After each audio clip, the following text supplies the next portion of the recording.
Dear student, नमस्कार। Photochemistry का next part आज हम पढ़ेंगे life time of reactive energy states.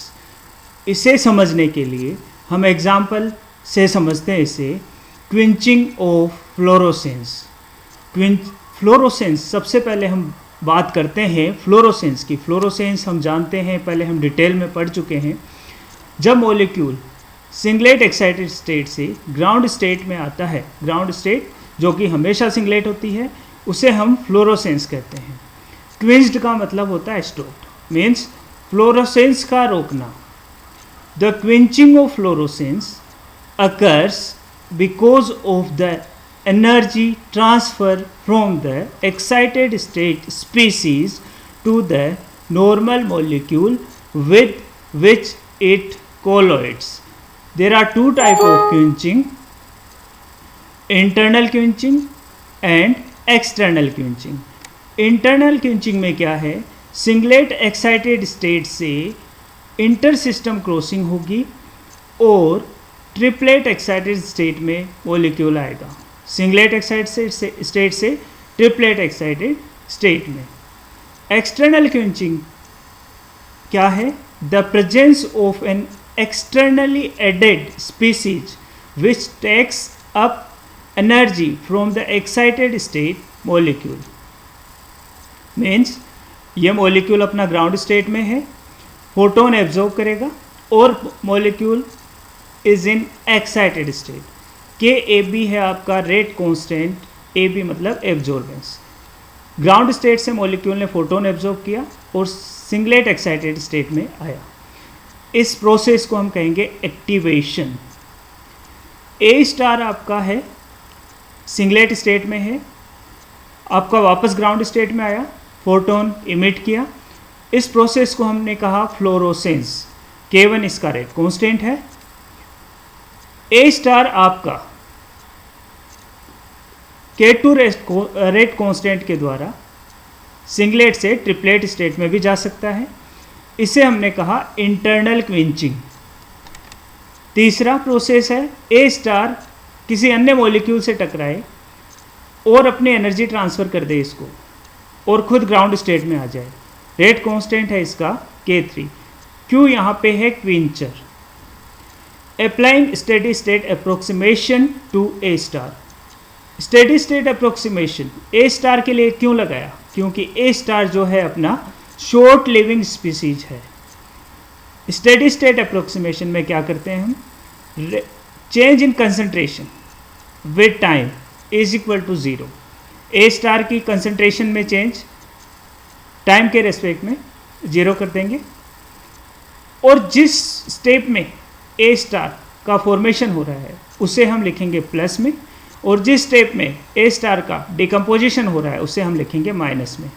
A star का फॉर्मेशन देखिए के ए बी, ए इसमें हो रहा है, तो के ए बी इंटू ए को हमने यहाँ लिखा आई ए।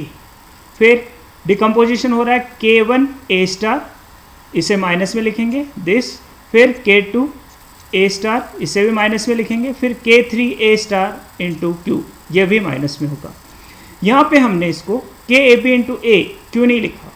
क्योंकि फ्रॉम इक्वेशन ए रेट क्या आएगी? के ए बी इंटू ए आएगी।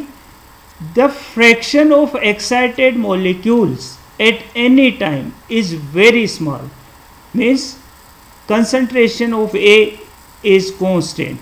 तो हम लिख सकते हैं यहाँ पे I A is equal to K A B into A, concentration of ए।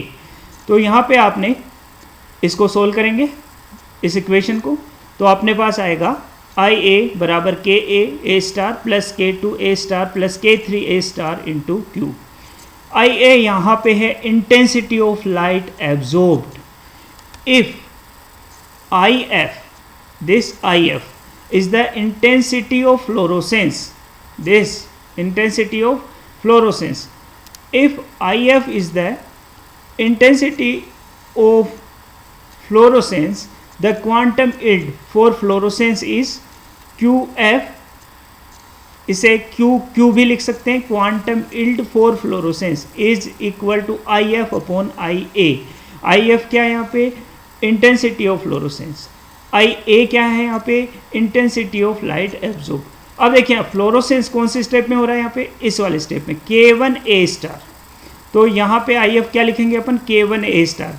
आई ए की वैल्यू क्या लिखेंगे, आई ए की वैल्यू ये लिखेंगे दिस, इस इक्वेशन में जो आई यहाँ पुट की, सोल्व किया, सब में ए स्टार कॉमन है तो अपने पास आ गई value K1 upon K1 plus K2 plus K3 Q, Q concentration of Q, Q is quencher.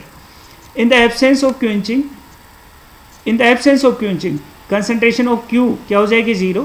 तो यहाँ पे quantum yield in absence of quenching, in absence of quencher phi 0 is equal to आ जाएगा अपने पास K1 upon K1 plus K2। यहाँ पे Q की value 0 रख देंगे तो K1 upon K1 plus K2 आ जाएगा यहाँ पे। Now the ratio of two quantum yield कौन सी, in the absence of quencher, in the presence of quencher, phi 0 upon phi Q is equal to, इन दोनों को रेशियो करेंगे तो फाई 0 की वैल्यू ये है अपने पास और फाई Q की वैल्यू ये है, तो फाई 0 अपॉन फाई Q करेंगे तो अपने पास ये आएगा K1 plus K2 plus K3 Q upon K1 plus K2। यहाँ पे इसको रीअरेंज करेंगे तो यह आ जाएगा 1 plus K3 Q upon K1 plus K2। यहाँ पे इसको हम लिख सकते हैं इस इक्वेशन को 1 प्लस K3 टो क्या है यहाँ पे 1 upon K1 plus K2 into Q। K3 tau को हम KSV भी लिख सकते हैं, KSV है यहाँ पे स्टर्न वोल्मर कांस्टेंट, और phi 0 upon phi Q is equal to 1 plus KSV Q, ये है इस आपकी स्टर्न वोल्मर इक्वेशन। KSV हो गया अपना K3 टो यहाँ पे है 1 upon K1 plus K2। Tau है lifetime of A star, excited molecule, lifetime of A star in the absence of external quenching, phi 0 upon phi Q, ये अपनी straight line equation है। Graph plot करेंगे phi 0 upon phi Q versus Q के बीच में, तो अपने पास जो slope आएगा अपना K3 टो। तो the slope of line gives K3 tau from which tau can be determined.